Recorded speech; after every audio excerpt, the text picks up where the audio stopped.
Hi, I'm Nicky Gardner and I'm a tutor at the WDC. Whether face-to-face or online, lectures will probably play quite an important role in your university study. And in these situations, you'll have lecturers talking to you about topics and issues for varying lengths of time, sometimes up to several hours. And in these situations, it's perfectly reasonable to ask, okay, but what am I supposed to do with all this knowledge? How am I supposed to learn it all or write everything down? And the good news is you're not expected to learn it all or write everything down. And in fact, it's usually more effective to just take notes on those issues that you think will be most important or relevant to your study. And these lecture notes don't have to be exact word-for-word quotes from your lecturer or very formal lists of information, but really could just be anything that helps you understand, work through and remember the main ideas. So they could be bullet points of information, but they could also be diagrams or pictures or symbols or questions that emerge whilst you're listening to the lecture. And there's no one right way to make notes. It all really depends on what style or what combination of styles works for you. And this is probably something that you'll find out with a bit of experimentation. So it can be useful to experiment with different styles until you find something that you feel comfortable using.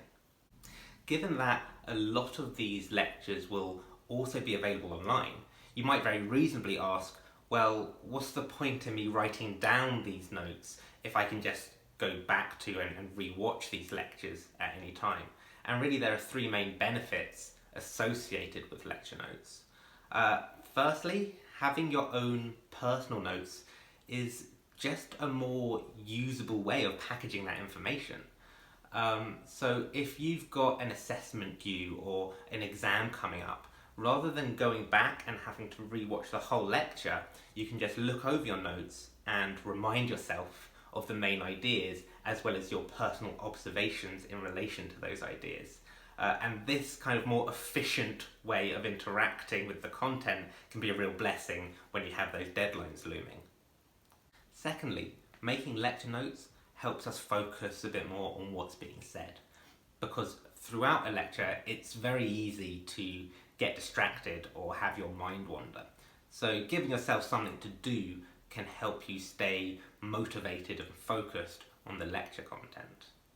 Thirdly, and most importantly, taking lecture notes helps us engage more actively with the lecture content.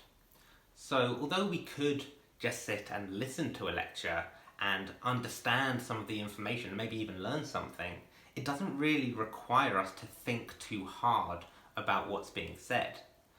But in contrast, the process of converting what we hear into notes requires us to take a more active stance on the information by prompting us to make decisions or selections about which information is most crucial for our studies.